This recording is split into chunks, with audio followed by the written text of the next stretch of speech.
Welcome to A Canadian Investing in the U.S., a podcast and YouTube channel focused on Canadians buying real estate with host Glenn Sutherland.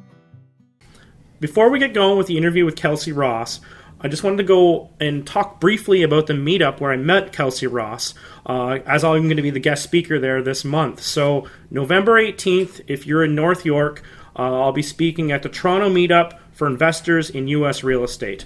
If you want to go, I'm not going to say where the address is, but it's North York, right now, the 401.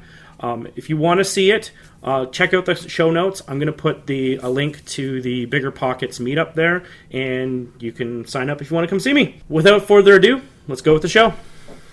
Welcome to another episode of A Canadian Investing in the U.S. This week, our awesome guest is Kelsey Ross. Kelsey, let's go with... Tell us your story of how you got to going in the U.S., and then we'll just continue into what you're doing nowadays. Let's just let's hear the whole story. Sure. So, I'll try and do it, they say, Cole's Notes type style. I've been investing in real estate, say, for about 15 started out with me and a bunch of friends playing video games. Sorry, how many years? My thing just cut out for 1 second. 15 years. Oh, wow. Okay, yeah. Cool. Yeah. 2004. Yeah. And, we used to play video games and so forth. And then I'm not sure how it actually sparked talking about actually buying property and buying homes. Yeah. But me and one of my other friends decided to go out to actually Waterloo. And we bought a property out in Waterloo out by Weber and Albert Street. Okay. And so it was like a townhouse. It was a rented to students primarily, but there was one market renter in there, a professional renter. He taught us early about the rental game, about not paying on time, about using the landlord-tenant court system to draw out stuff. So we had that for a year. We sold it. Ended up buying by York University in Toronto. Mm-hmm. Me and my partner bought another one. Then I bought another one with my brother and my father. So did landlording. So for the last umpteen years, we've been buying rental properties, primarily student rentals. Yeah. And in the last year or so, I said, I still want to start getting more aggressive. And since I'm in the Toronto area market, it's a larger sums of money to really start leveling up. Yeah. So I started to think of which ways that could I possibly stretch out some of my money and get more aggressive. I heard something about tax lien and tax deeds. So I started to dig into a little bit more. I met an individual on Facebook, Nico Cherry, and she was talking about going to a tax auction out in Indiana, Lake County, Indiana, to be specific. Yeah. So she had a program. I ended up joining the program, ended up going out to Indiana, and I just flew off the fence with this whole thing. And that's just kind of, I know a lot of real estate investors are like that. It's like you feel something, you just got to jump. And it made sense. Obviously, sorry, go ahead if you want to. No, I'm going to let you go. And then I was just curious about how the process works, but just sure. Continue. Yeah, no problem. So we'll get to right about that. Yeah. We kind of jumped in. Me and one of my partners jumped in. And also what really attracted to us, in Lake County, they start at $500. All the bids, auctions, all the parcels start at $500 for their March and their May auctions. They all start at $500. So that's obviously something where, you can get in at a low cost and just see really what happens. That's really where it started. And if you have anything that you want me to kind of question. Yeah, so I guess March and May. So I guess they just do it twice a year, which is, I guess, is pretty common. They actually do 3 times. They have a September one, which is online. That one has a 1-year redemption period. That one, from what I understand, I have not gone to that one because it's online, or I have not done that one. Yep. But that's where a lot of larger properties now, where you have maybe a couple $100,000 properties into the higher scale, where a larger dollars can play bigger there as well, right? So let me get this straight. So off the start, you're going down and you're buying tax liens, right? And so yes. Then if you buy them in September, there's a 1-year redemption period. Is the redemption period different for March and May? It is, yeah. So for March and May, it's technically, I believe, 4 months or 120 days. Wow, that's quick. That's a quick redemption period, especially because I've been doing all my research on Alabama. And wow, that's a short period for them to get their act together. Wow. Exactly. So that also makes it really attractive. The Lake County auction is that short redemption period.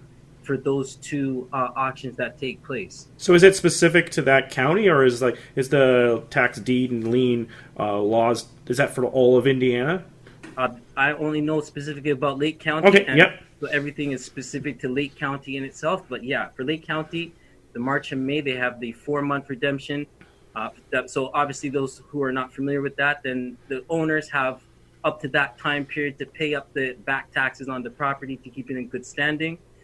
After that period of time, then you can start the process in order to try and get the deed. And that was my whole angle, and some of my partners' angles, more to get the actual deed and the actual parcel or piece of land, rather than just to play the tax lien game where you get the 10% on your money, because they'll pay you 10%.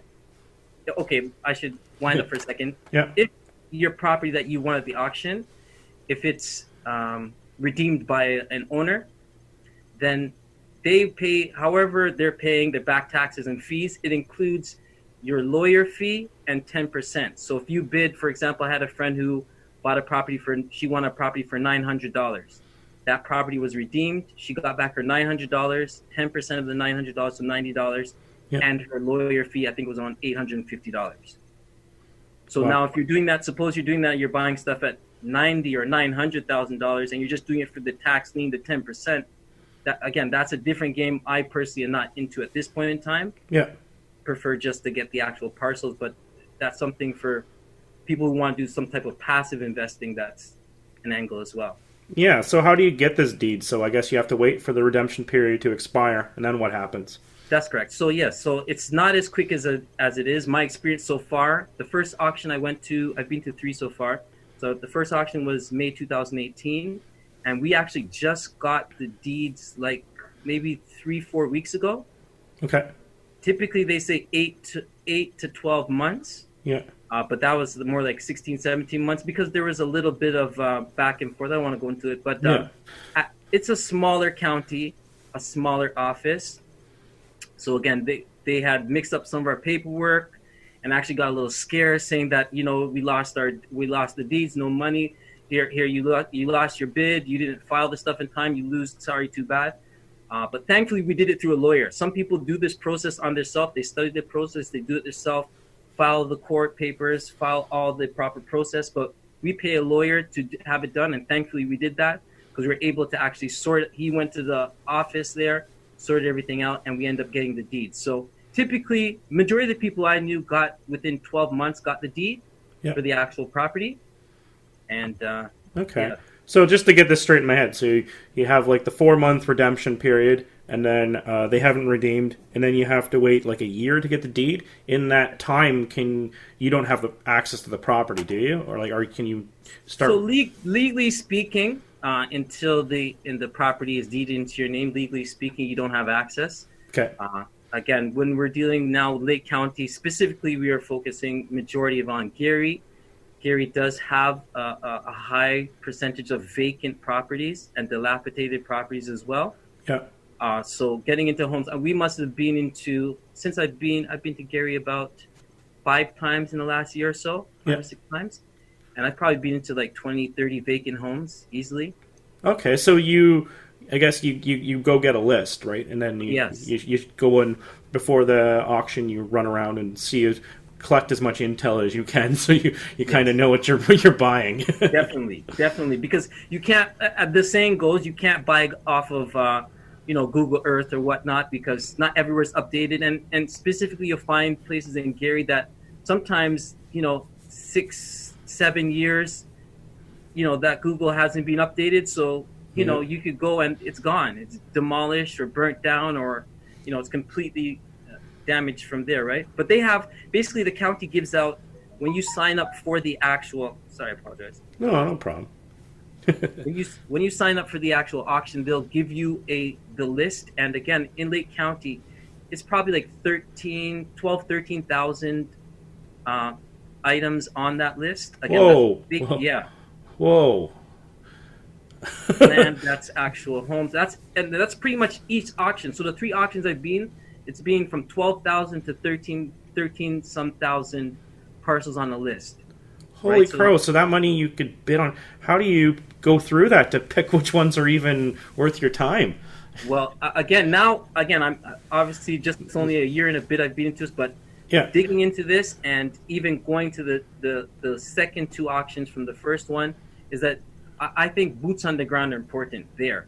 Going and seeing which area you want to kind of target, and depends on what kind of exit strategy or what kind of plan that you have in mind.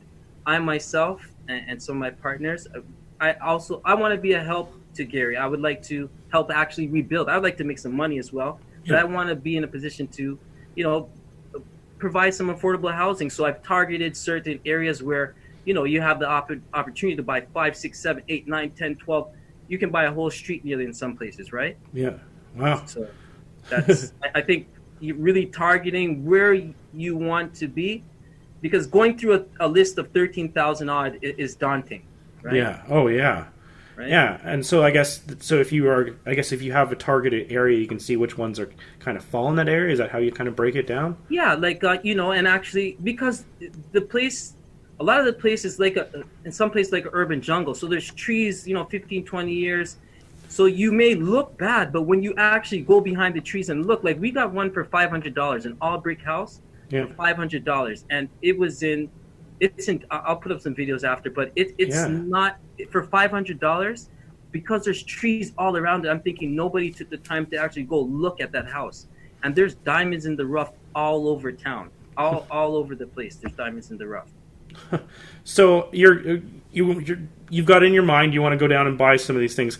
Do you go down like a week early? How much lead up time when you're heading down there? Sure. So the next auction is going to be March, and I think they open it up in February that you can sign up for it. So actually in a couple of weeks, I'm going to be going to do some boarding up for some of the properties that we have. Yeah. And then probably in February, I'll go again when I'm signing up and do a little more scouting before the auction. And then usually like a day or two before the auction, we're there doing some more scouting, some more running around, some more talking and seeing what's happening as well. Okay. No, that's very exciting. But again, again, I have to be realistic. Again, the Lake County auction includes Gary, it includes East Chicago, it includes Hammond, I think Maryville, Cherville, but there's not many taxed properties in some of those cities. There's not many properties on the list, or they're just vacant land as well. Yeah. So but it's learning lesson. It's learning learning as you're going. The vision's starting to get a little bit more clear, because when we first went, we just pick the house, and with anything you have to have a strategy.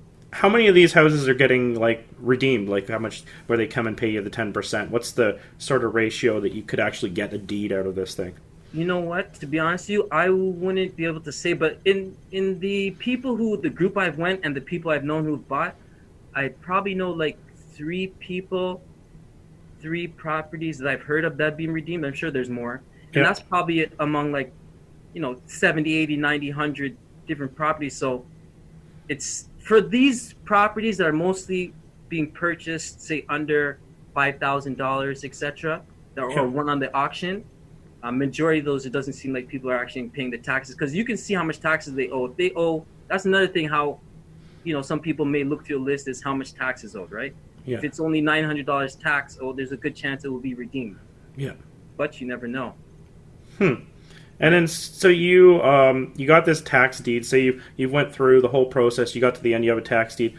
Is there a holding period in Indiana before you can actually sell or flip this property out? It's yours. Once you have the tax deed, it's yours. Okay, because I know that some of them have Alabama has a period where it kind of stretches over to when you own it. I heard that. Yeah, but then they can go and. I'm sure everyone's already listened to that show, so I don't need to repeat it. But I think there's Alabama's deeds, though, right? It's a tax deed. Yes, yeah. So they can come back still afterwards, even after you've taken over the property and done a renovation. They can come back in a certain period, but they have to pay for all those things. But yeah, it gets really expensive at that point for them. Definitely. But again, even here, we're still doing the due diligence. We're still doing title searches because. From what I understand, with especially in the March and May auctions, all of the liens are wiped. all the liens, any mortgage liens. So really, people are doing the title search, I believe, for security as well. But from what I understand, all the liens are wiped off of them. But we still pay for title search for each one. It's like, $200 or so like that for the title search to get done on them, just, to be safe and so forth. So you do that on all the ones you're going to put an offer in, or all the ones that you've got? All the ones that because once you win the auction, I mean, it's then already, you start the process, right? Okay, so ahead of time you want to do that. Okay, that's correct. Yeah, awesome. All right, what else? This is I love this episode. What else? Is there anything I didn't ask you that I should have asked you?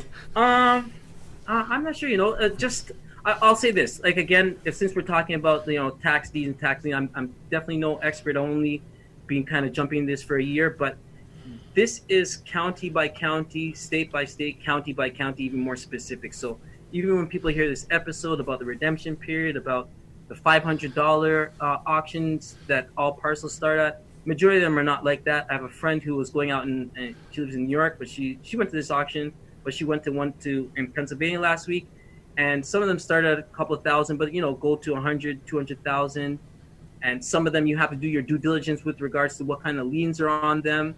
But then they also have free and clear. Like in December, first week of December, they have a free and clear auction where you can go there and you buy, and I think within 48 hours you get the deed. Wow. Right? So it's really county by county across all the United States. I wish they had it here in Canada. Yeah. But again, really and truly, so my thing is, like, I can't lie, I kind of fell in love with Gary, even though you may hear bad things about the city and the blight and this, that, and the third, but it's got a special place in my heart now, and I hope to be part of the change. I really do. I totally get that. I have a certain place in my heart for, well, especially Huntsville, Alabama, because that's where I started buying, and I got the T-shirts and the hoodies, and yeah, I'm right in. Like, yeah. But anyway, I get it. Like, and you're like, you see the neighborhoods, and you're like, I could fix this neighborhood. You're right, like for the prices it is. I could fix this, and you're like, I could turn this thing around, and it'll actually be worth a lot once the whole thing is turned around, right? Definitely, and you provide housing. Like one of the ones that we purchased, it was that we won in the auction. It's $2,800 we paid for it, but it's on a really nice street. When we went to go to the house to try and gain entrance to the home, the neighbors came out. Hey, what's going on? Like, once you see that, that's an area where you'd probably want to invest, because people have their eyes out. They're just not letting anything take place. Yep. So, I'm really interested to see what 2020 takes place. We're supposed to get that deed in the coming weeks, because we just got a recent letter. The last motions have gone in. So 2020 is going to be real interesting, because then there are a lot of the ones that I bought earlier this year, or that we won earlier this year, that we'll get. And it will just be really interesting to see where things will go. It truly will be. You make it sound like a $2,800 property is so expensive. Oh, some of them are as $2,800. Yeah, but no, you realize who the audience is. They're going to be like, that's still completely. That's almost free. Still, it is. But again, obviously people do their research, specifically on Gary. Yep. It's a place where the population, they've lost how much percent of their population over the years. And again, there's no beating around it. There's a lot of blight and so forth, but there's something there. Yep. There's truly something there that I feel, and it may not be for everybody. They may say, "Oh, he's crazy," but maybe. But hey, hey. You need a little crazy. That's how you get stuff done. Otherwise, you take too much caution, and nothing actually gets purchased. Come on, right? It's about action as well, right? And it's a place where we can actually take some actionable steps, right? Not right. You can crunch numbers. Glenn, I'm sure you like to crunch numbers. I like to crunch numbers too, but yeah. After a while, like, this is one thing that also attracted me. I like being in the trenches. I've been a landlord for 15 years.